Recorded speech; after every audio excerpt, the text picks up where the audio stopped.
friends, I am Dr. Nitin Kumar Arora and I welcome you all to the official YouTube channel of PhyX Pain Academy, the subsidiary of PhyX Pain Solutions.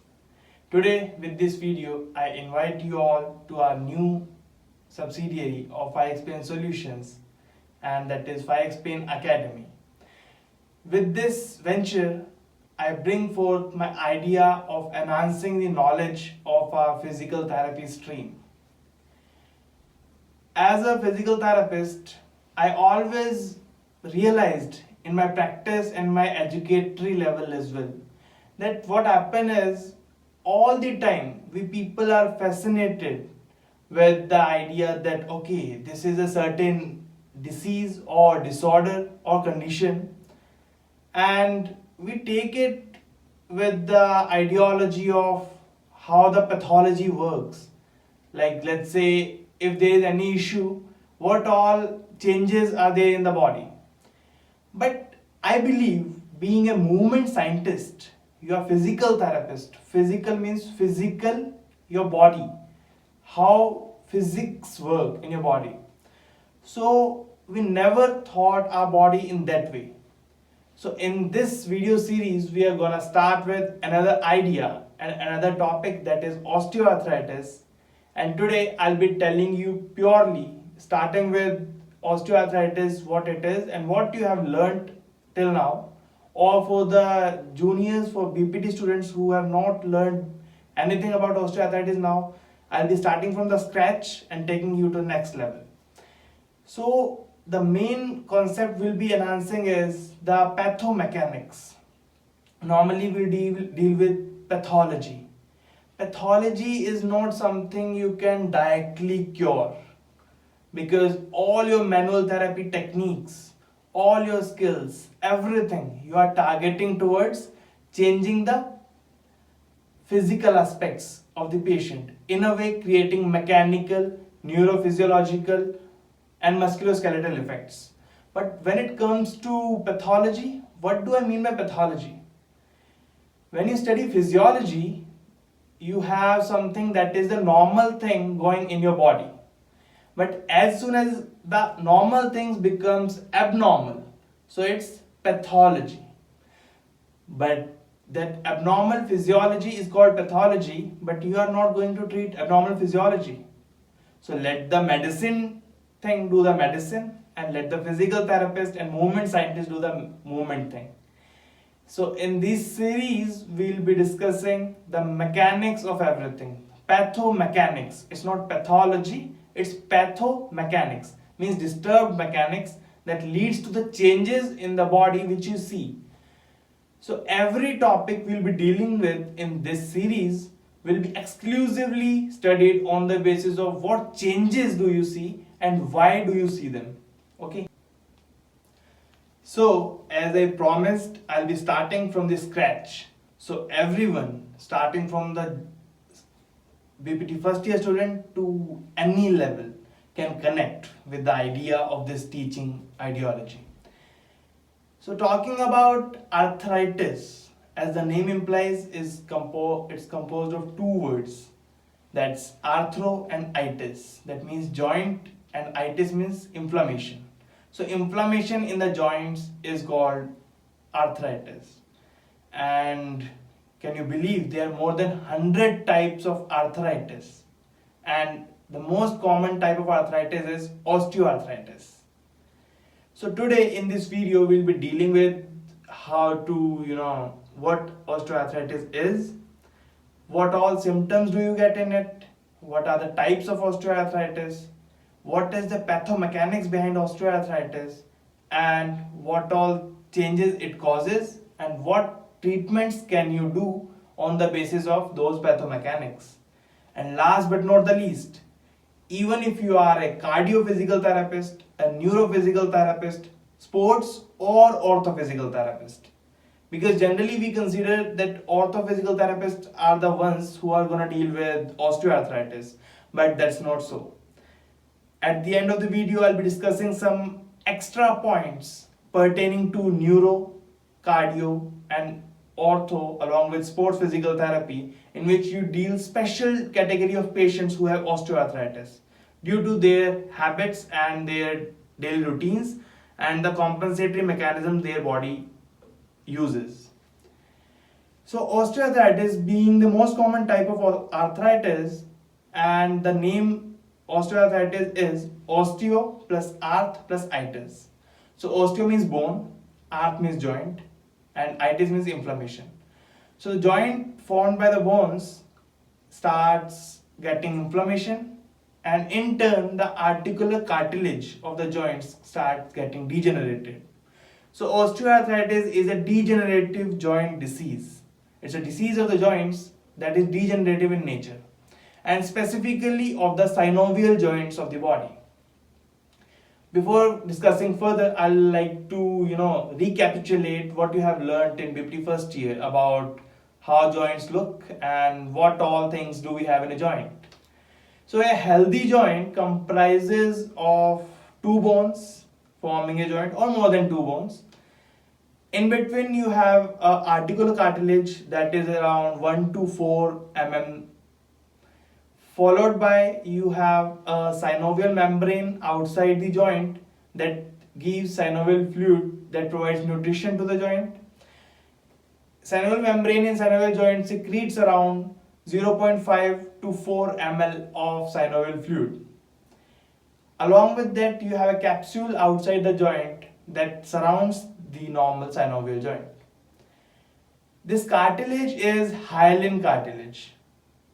Now, that synovial fluid that is encapsulated by the synovial membrane and capsule, the fluid that is being released by the synovial membrane nourishes the articular cartilage, because otherwise the articular cartilage is aneural avascular.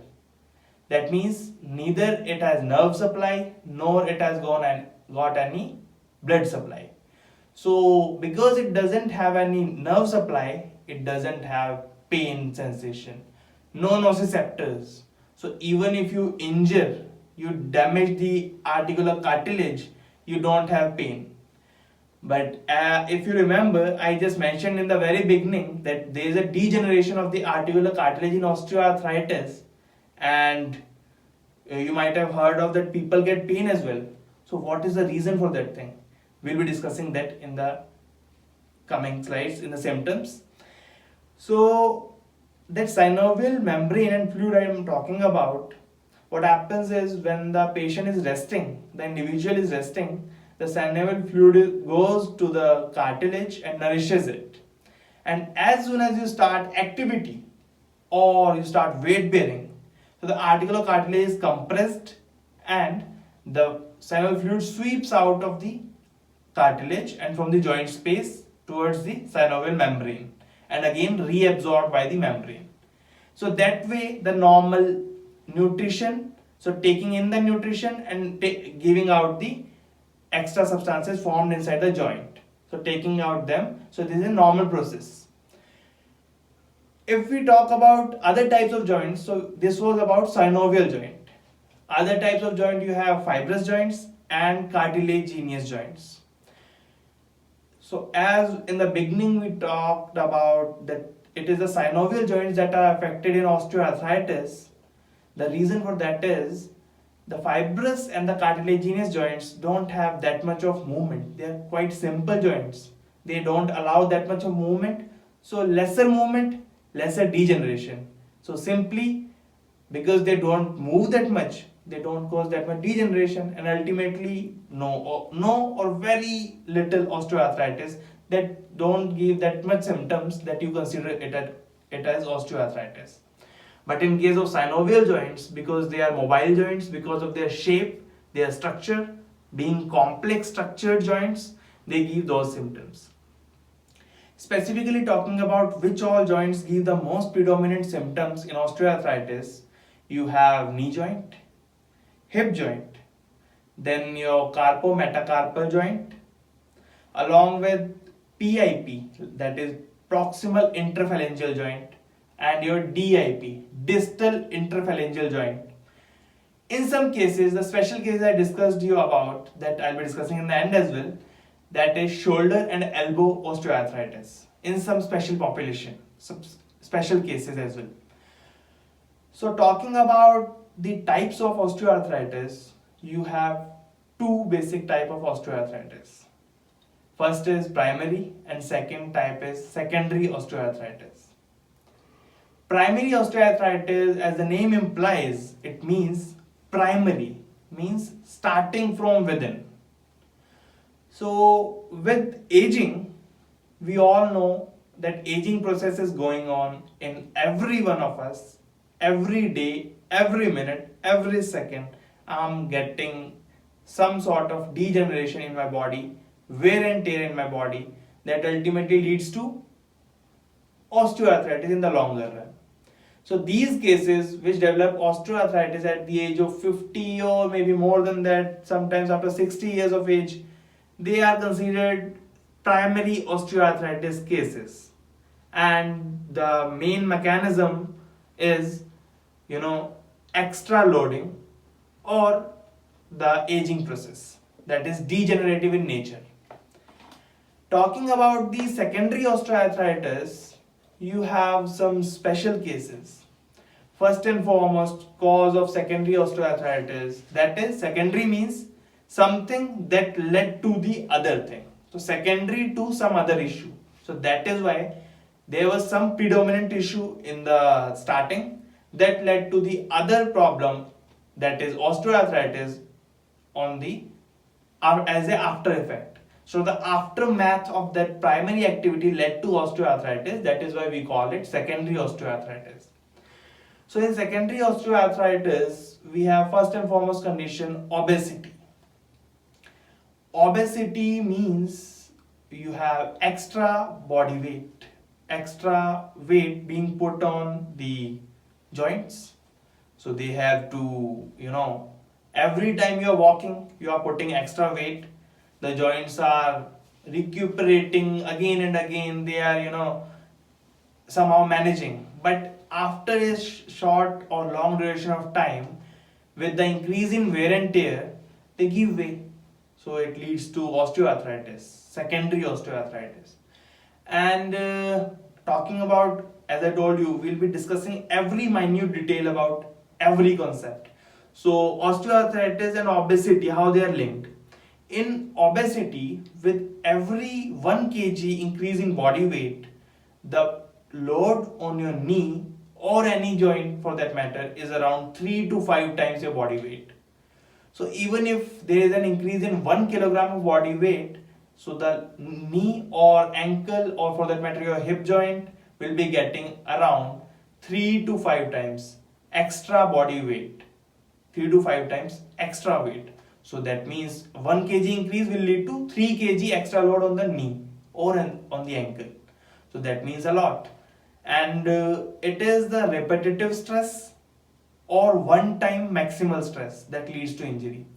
So maximal trauma or accident or injury that happens in one go that leads to injury in the articular cartilage, or it is something that's going on again and again and again that is leading to repetitive stress injury that is every day causing damage to the joint structure along with the articular cartilage, and that is leading to the pain and other symptoms in osteoarthritis, which we will be dealing in detail. The other cause for secondary osteoarthritis, we have the inflammation. There are some markers that have been found in damaged joints and again in normal joints as well. So we have something called cytokines, specifically IL-1, interleukin 1. So interleukin 1 is a cytokine that is normally released with the synovial fluid from the synovial membrane. But in case of osteoarthritis, that balance of release and uptake is disturbed. So the level of interleukin 1 increases in the joint, that ultimately leads to extra damage to the articular cartilage, leading to more inflammatory mediators in the joint, more inflammation, more symptoms, and ultimately secondary osteoarthritis. Third thing, we have in the joint, that is the genetic component. Specifically talking about the genetics, now in books you'll read, okay, genetics is involved and you have some relation in between. But what the relation is? First and foremost, you have almost 40% genetic predominance. Like parents have OA means osteoarthritis, and 40% knee OA cases translate into their children. Like they will also be having the knee osteoarthritis symptoms. Alongside, hip and hand osteoarthritis have also been found as a genetic component that they also get translated into the offspring, and that is 60% of the cases in hip and hand cases. And it is a autosomal dominant trait, and specifically it is translated in females, in women gender. So when talking about taking the history of the patient and the demographic data, if it is a female who complains of the symptoms which we'll be talking about, so you should be alert. Okay, because you know females are more involved because of the genetic component, so it might be OA for that matter. Then you have aging and your sedentary lifestyle. Lifestyle plays a big role because a sedentary lifestyle will lead to increase in body weight and decrease in muscle strength. Decreasing strength of the muscle will ultimately lead to, they'll not be able to hold the pressure or the stress on the joint. The bones will be putting maximal pressure and the ground reaction force coming will be the maximal, and ultimately the articular cartilage will be the one that is suffering, and that will ultimately lead to haphazard issues in the joint. So along with that, because sedentary lifestyle promotes weight gain, so with every 1 kg weight gain, as we discussed in obesity, so that will lead to increase in 3 to 4 times in the joint, and that will lead to secondary osteoarthritis symptoms. Now coming to the symptoms of osteoarthritis. Why you get the symptoms and what symptoms do you actually get? So the first and foremost symptom is pain. But before that pain, there are some things that happen in the joint that lead to pain, because as I told you earlier as well, it is not the articular cartilage that leads to pain. It's something else going inside the joint. And earlier it was, presumed that the articular cartilage is the only structure involved that leads to osteoarthritis of the joint, for that matter, knee, hip, ankle, any joint. But now the scenario has changed. It has been found out that along with the articular cartilage, it is not the only structure. You have the synovial membrane, you have the capsule, you have other structures including the bone structures as well, osteophyte formation, and there are many. You name it, the complete joint complex, you name it, and it is involved. So the pain is preceded by some activities in the joint. So first and foremost, what happens is there is an injury component or some causative factor or aging that leads to increase in the degeneration. With the increase in degeneration, it has been found out that because the articular cartilage that is formed of collagen type 2, so it is made of col A1, right? So col2A1 is the gene that encodes for collagen type 2, and with aging and with other changes, the gene is depleted, and that leads to decrease in the level of collagen type 2 fibers, and that decreases the articular cartilage. So that is the primary component. Alongside with the increase in stress on the joint, and as the articular cartilage starts degrading, it doesn't cause pain because it is aneural, so no nerve supply, no pain. But as the injury progresses, because the wear and tear is going on, let's say either it is an old age individual with aging, or it is an athlete who's playing and he's giving again and again wear and tear to the joint. So both of them, what will happen is the initial injury will be progressed and there will be further injury on the joint. So ultimately what will happen is the articular cartilage will be degraded from some parts of the joint and it will come out as loose bodies in the joint. That will lead to pain, first thing. Second thing, the parts where articular cartilage has come out, the underlying bone will be, showing off. It will be flaring off.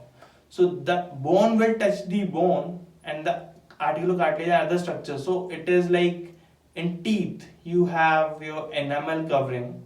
So when that covering comes out, then starts the issue of sensitivity. Otherwise, you don't have, pain in your teeth. You chew everything, you do other things, but you never have pain in your teeth.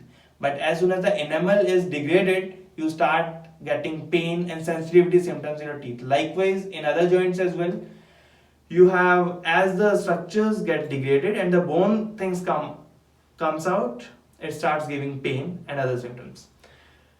Now, because the structures are loaded, body presumes that it is more of a stress. So as the stress increases, there is a simple law that pressure is inversely proportional to the surface area. So pressure is equal to force per unit area. So the force per unit area, so if you increase the surface area, the pressure will decrease. So presuming that thing, our body compensates. Our body has got such a beautiful mechanism of compensation. So as it compensates, what happens is it starts increasing the surface area. But you can't, you have joint boundaries. You have periphery and boundaries of the joint. You can't take the joint to some other level. But yes, the body compensates in such a way, it starts giving out some extra, bone endings that we call marginal osteophytes. So they are extra calcium deposition that comes out of the bone, and we call them marginal osteophytes. Along with, there is a bone remodeling. So bone remodels to incorporate the extra stress that is being endured by the bone in the absence of the articular cartilage that supports the joint. So the bone remodeling leads to increase in the calcium content of the epiphysis along with the edges of the bone. So the joint, so there are two bones, and the joint where the bones meet, the edges will be having increased calcium content with a decrease in calcium content just below the edge. So at the metaphysis. So you must be knowing the parts of the long bone. So you have metaphysis, then the edges, then everything. So edges will be having increased calcium, and the lower portion, the metaphysis, will be having decrease in calcium content because it goes up to endure the extra stress. So because of the decrease in calcium at this part below the bone, what will happen is there is cyst-like formation. There are cysts, radiolucent cysts that you can see in the X-ray as well, that form in that part of the joint and the bone actually. So that was about the cyst. And then you have capsule and the synovial membrane, because as I told you, they are also involved. So what happens to them? Because of injury, the articular cartilage gets damaged, the osteophytes starts developing. To compensate for the increase in damage in the articular cartilage, the synovial membrane starts giving more synovial fluid to the joint to recuperate the injury component, to give more nutrition to the area. And as a result of inflammation, because the osteophytes are again and again impinging and touching this outside synovial membrane, so it will start, as a result of inflammation, it will start releasing more synovial fluid, that is almost 3 times more synovial fluid in the joint. So because of restrictions of space in the joint, there is a limit. So as the fluid increases up to 3 times, so the synovial membrane distends, and with the distension comes the thickening of the synovial membrane. So the synovial membrane thickens, so there is synovial thickening along with the distension of the synovial membrane. As the synovial membrane distends, the capsule also distends to incorporate the and encapsulate the extra fluid that's being released. So ultimately what happens is the extra fluid, that is almost 3 times the earlier volume, is also endured in the joint. So that is the beautiful compensation of the body. But again, there is a limit. After that limit is reached, it cannot go further. And by the time that limit is reached, you can see sort of widened and swollen joints. That swelling can either be seen at the PIP, the DIP, the knee joints, every part for that matter. Specifically the weight bearing joints get more of a swelling. Now as the capsule distends, after some time, as the swelling reduces, the stress is endured somehow, what happens is now the fluid will go off, or you take out the fluid somehow. So the capsule again gets back to the normal position, but at the expense of some other issues, because it's not the capsule that can once it has been distended, it's not an elastic structure that can get back to normal. It gets back, it tries to get back, but what happens is, because it was loose, it got distended, it got stretched. Now when it's getting back to the normal position, the capsular folds, they don't take a slack, so they are loose, so they are lying loose. So ultimately what happens is the capsule get adhered to one another at some places or the other, and that leads to decrease in the range of motion of osteoarthritic joints. So this was the idea of the decreasing range of motion in osteoarthritic joints.